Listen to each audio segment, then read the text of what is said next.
All right. So Nigeria, Africa has a lot of challenges.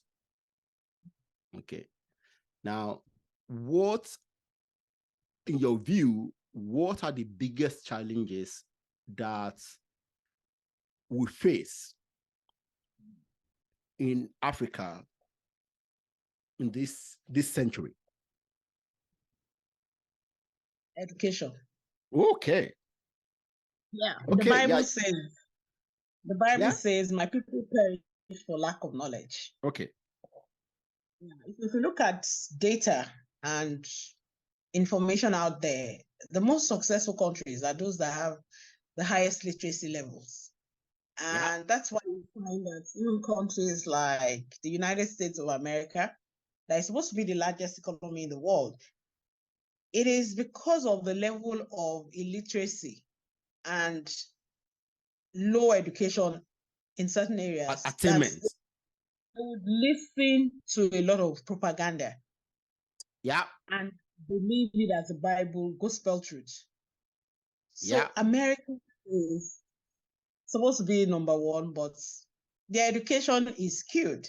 And then you now find that there are a lot of misinformed people.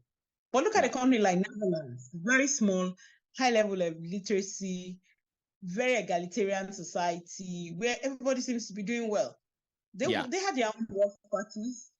And if you look across the world, the countries that have the higher education level and high quality of education, they tend to do better than countries that have on average, yes. Yeah. Literacy. So for me, our biggest challenge in Africa is education. And I've traveled around Africa a bit. I've been to quite a number of African countries, right? And I see the countries that are struggling. And you look, in fact, if anywhere in Africa, it could be Nigeria, especially in sub-Saharan Africa. It could as well be Nigeria. So if I travel, I'm really not scared about how to interact with the people because I'm there and I'm almost like I'm back home. Yeah. The problems of Africa are the same. The same everywhere.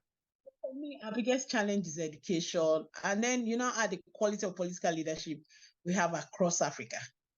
It's just the same. I just came back from a summit in Accra, and there are women from all parts of Africa.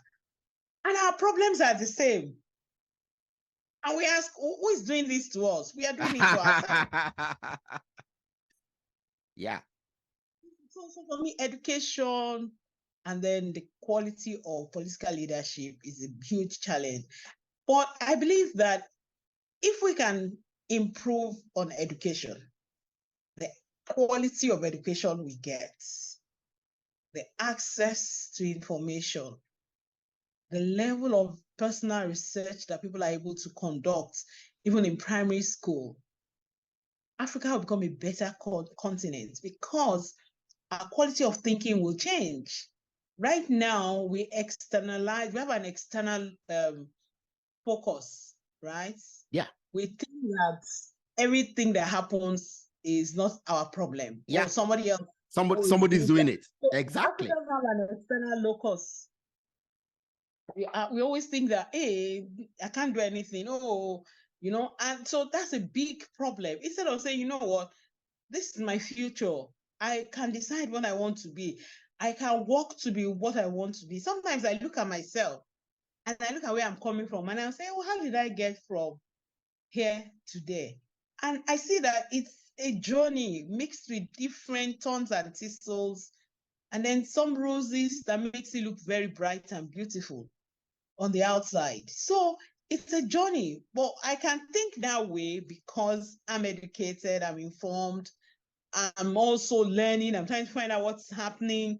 Even now, I'm not stopping because knowledge is so transient. Wow. Yesterday's knowledge is gone. Things are changing. So we don't educate ourselves enough to even panic. Take a country like Nigeria now. When you turn on the radio, everybody's talking about the same thing. Oh, the fuel subsidy. Oh, devaluation.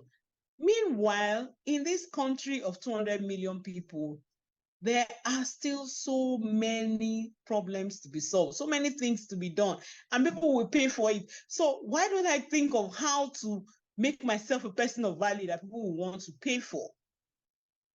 And instead of allowing those fears or an anxiety to weigh me down, and then I can't think creatively, because if we are going to be a successful continent, we have to be innovating.